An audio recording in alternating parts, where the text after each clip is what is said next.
Hey, so welcome back. Got another one for you here today. Really excited to share with you this project.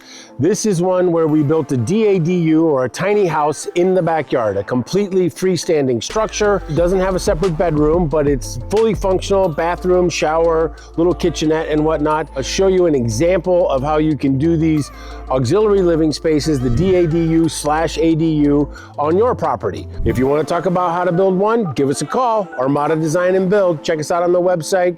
We're always happy to help. Come out and take a look at your property and see if you're a good candidate for a DADU or an ADU as well.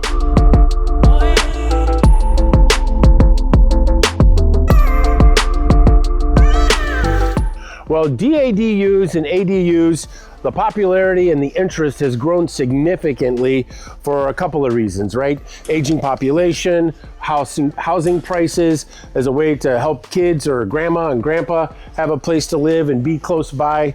The thing that a lot of people struggle with is understanding the real cost of these. There's a concept out there that these things are inexpensive. It's 100 grand or something like that. When they're not. These are expensive because these are full freestanding homes that have the full functionality of a house, just in a smaller way, and that actually makes them more expensive from a per square foot standpoint because you're concentrating all the cost into this really small footprint. All right, so let's go take a look. We'll do a quick tour. The raw data on this is that the footprint of this is only 16 feet by 14 feet. A really small footprint, and then it has a sleeping loft up top for a couple of beds so that you can overflow. This little 250 square feet or so can sleep comfortably 6 people and really expand up to 10 if you put air mattress on the floor or something like that. So a lot of functionality here in a really small footprint. A lot of bang for your buck. The Hobbit House, 18919 and a half. This is it, kind of small, but compact. So we've got a little bit of a counter here, sink, under counter fridge, microwave, little hot plate oven, some storage. Right here, we have a combo shower with a toilet. And then over here, we've got a large TV. People can hang out. We've got storage, cabinets here, a little more countertop, built-in garbage can to keep the stuff off the ground so you don't have to worry about that, and provides room for a very large sectional couch.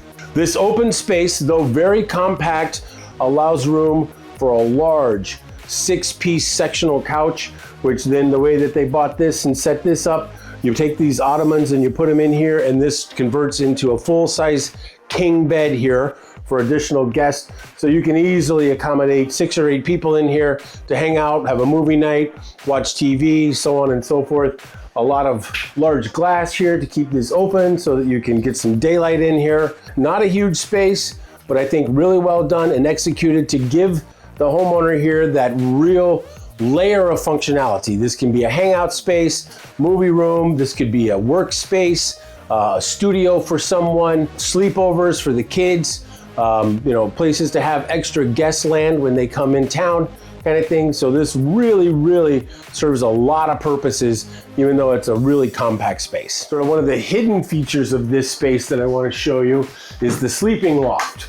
So right here, we've got this compact little attic ladder system, and it takes you right up to the sleeping loft with room for 2 beds. They only have 1 up there right now, but could easily accommodate a second bed.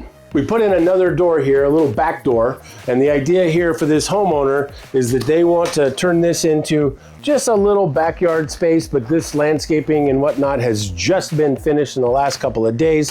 So there'll be some more decoration out here, a little water feature, some tables, chairs, things like that. But this is compact, it's private. So, if you wanted to be away from the main house, you could come out here, hang out, conversation, get some fresh air while you're out here and be away from the action of the rest of the house. So this is the heat pump for the house, the mini split that you saw on the inside, the cassette hanging on the wall, and this manages the cooling and the heating for the house. It's connected through the tube right here to the unit that hangs on the wall on the inside. Remote controlled, set the temperature for whatever it is that you want and forget about it, and it'll just take care of it from there. Very quiet, very efficient, low cost to run and operate, and a really, really great system. So another thing that we did on this project in particular is we've got this little closet right here, which has got the pump and the water heater in it. But then since we needed to build this and keep this outside because this footprint is so small on this house that we didn't want to take up space on the inside.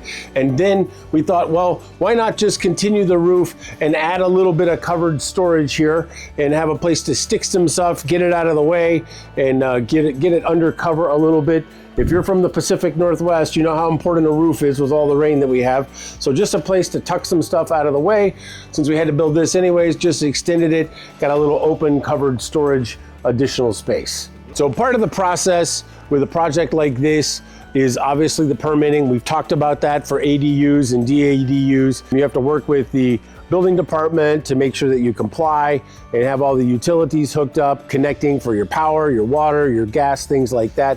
More recently, in a lot of places, certainly here in the Seattle area, is that the building departments are making permits for ADUs and DADUs much easier to get.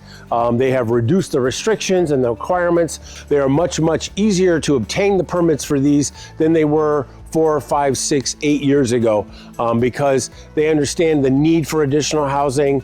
And this is one of the ways that we can solve that for the community at large, is by providing this small housing in lots of places so that lots of people have a chance to get off the street and low cost by doing these things. So advocating for these smaller units and making the permits a lot simpler to obtain. So thanks for stopping by, taking a tour of this little house, this DADU in the backyard here that we built for these clients. We hope it's inspiring for you. Maybe give us a call, talk to us about the possibility of doing one like this for you at your home, or bigger with a full bedroom space like that if you really need a lot more going on. So they can be from quite small to pretty big, and we're happy to help and have the experience working with all sizes in all the building departments around. So give us a call, let's talk about it and see if one's right for you. My name is Charlie, and we are Armada Design and Build, and we're gonna catch you in the next one. Thanks for stopping by.